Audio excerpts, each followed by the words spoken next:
नमस्कार, मनीषा टेस्टी रेसिपीमध्ये तुमचे सर्वांचे मनापासून खूप खूप खूप स्वागत।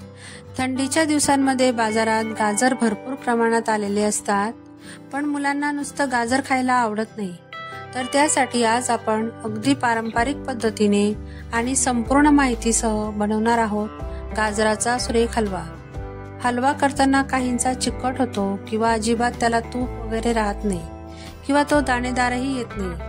तर मी त्यासाठी काही टिप्स सांगितले आहेत, त्यामुळे हलवा दाणेदार तर होईलच, पण 3 ते 4 दिवस आरामात टिकेल आणि मुलं आवडीने ते खातील।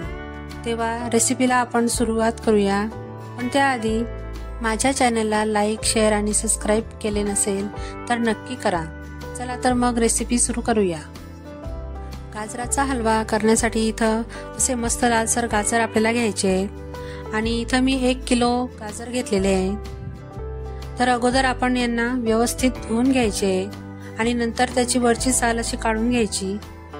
तर या पद्धतीने असं व्यवस्थित साल काढायची आपल्याला, म्हणजे एखाद्या वेळेस गाजराला बारीक मुळा असतात आणि त्याच्यात बारीक माती अडकलेली असते, मग ती निघून जाते आणि हलवाही खूप छान लागतो मग खाताना। आता याच पद्धतीने मी राहिलेले जे गाजर आहेत त्याचीही साल काढून घेणार आहे। आता इथं बघू शकता मी सर्व साल काढून घेतलेले गाजरांची आणि त्यांना एक पाण्याने परत व्यवस्थित धुवून घेतलेले आहे। आता आपण त्यांना किसून घेणार आहोत, त्यासाठी मी इथं मध्यम आकाराची जी किसणी आहे त्यानेच किसून घेणार आहे गाजर।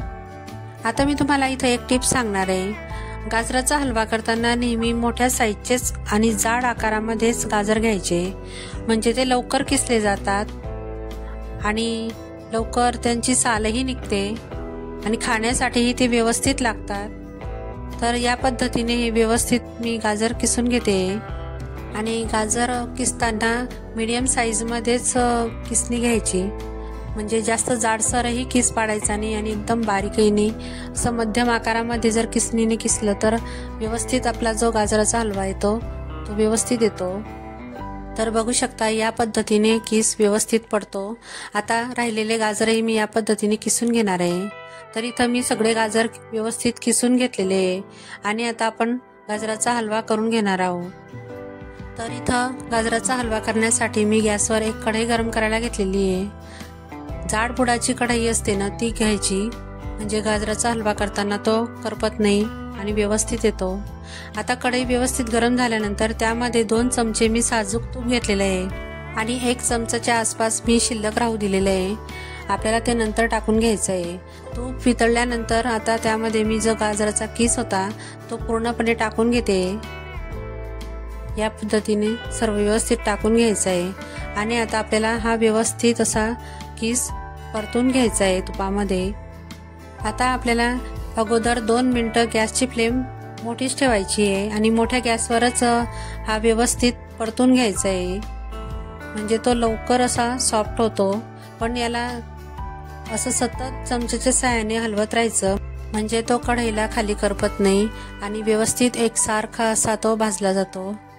तर आता 2 मिनिटांनंतर बघू शकता त्याचा कलर असा पूर्णपणे चेंज झालेला आहे आणि आता 2 मिनिटांनंतर आपल्याला गॅसची फ्लेम लो करून घ्यायची आहे आणि अधूनमधून याला असं हलवत राहायचं आहे। आता 4 ते 5 मिनिटांनंतर आता बघा किती छान ऑरेंज कलर आलेला आहे आणि अगोदर गाजर जास्त वाटत होतं आणि ते आता शिजल्यानंतर थोडं कमी प्रमाणात दिसतंय, म्हणजे गाजर व्यवस्थित शिजलत आहे। आता आपण त्यामध्ये दूध टाकून घेणार आहोत। तर इथं मी 2 कप दूध घेतलेलं आहे, म्हणजे पाव लिटर दूध इथं मी घेतलेलं आहे आणि त्याला गरम करून घेतलेलं आहे। इथं आपल्याला गरमच दूध टाकायचं आहे, फ्रीजमधलं थंडगार दूध किंवा कच्चं दूध टाकायचं नाही, नाहीतर गाजराच्या हलव्याची चव बिघडते आणि कच्चं दूध फाटण्याचीही शक्यता असते, म्हणून त्यासाठी दूध गरमच टाकायचं। आता हे व्यवस्थित मिक्स करून घ्यायचं 1 ते 2 मिनिटं आणि गॅसची फ्लेम लो ते मिडियमच ठेवायची आणि आता आपण त्यावर झाकण ठेवून याला एक वाफ आणून घेणार आहोत, म्हणजे 1 मिनिट आपण याला शिजू देणार आहोत आणि 1 मिनिटानंतर आता आपण झाकण काढून घ्यायचं आहे। तर इथं बघू शकता वाफ मस्त आलेली आहे आणि आपला जो गाजराचा हलवा आहे तोही मस्त सॉफ्ट असा झालेला आहे, व्यवस्थित शिजला गेलेला आहे। आता त्यामध्ये थोडंसं दूध शिल्लक राहिलेलं आहे, ते दूध आटेपर्यंत आपल्याला असंच व्यवस्थित हे हलवत राहायचं आहे। व्यवस्थित परतून घ्यायचं आहे आणि मी गॅसची फ्लेम लो ते मीडियमच ठेवलेली आहे।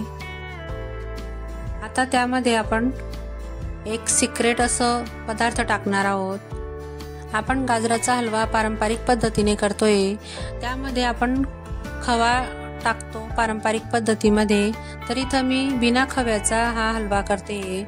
तर आपल्याला खव्यासारखी जे चव आहे ती येण्यासाठी आणि हलवा दाणेदार होण्यासाठी यामध्ये अशी 3 ते 4 चमचे दुधावरची फ्रेश साय घ्यायची आहे आणि ती व्यवस्थित मिक्स करून घ्यायची आहे या हलव्यामध्ये, त्यामुळे हलवा एकदम छान बनतो। आता आपण यामध्ये साखर टाकून घेणार आहोत। त्यासाठी इथं मी 1 वाटी साखर घेतलेली आहे। तर ही पाव किलो साखर आहे। 1 किलो गाजरासाठी पाव किलो साखर एकदम व्यवस्थित प्रमाण आहे। जर गाजरं जास्तच फिकट असतील किंवा जास्त गोड असतील तर साखरेचं प्रमाण तुम्ही कमी जास्त करू शकता। आता हे व्यवस्थित मिक्स करून घ्यायचं आहे आणि 3 ते 4 मिनिटं व्यवस्थित शिजवून घ्यायचं आहे। आता शेवटी आपल्याला यामध्ये ड्रायफ्रुट्स टाकून घ्यायचे, त्यांनाही व्यवस्थित आता हलव्यामध्ये मिक्स करून घ्यायचं आहे। तुम्हाला अजून जे ड्रायफ्रुट्स आवडत असतील ते तुम्ही यामध्ये ॲड करू शकता।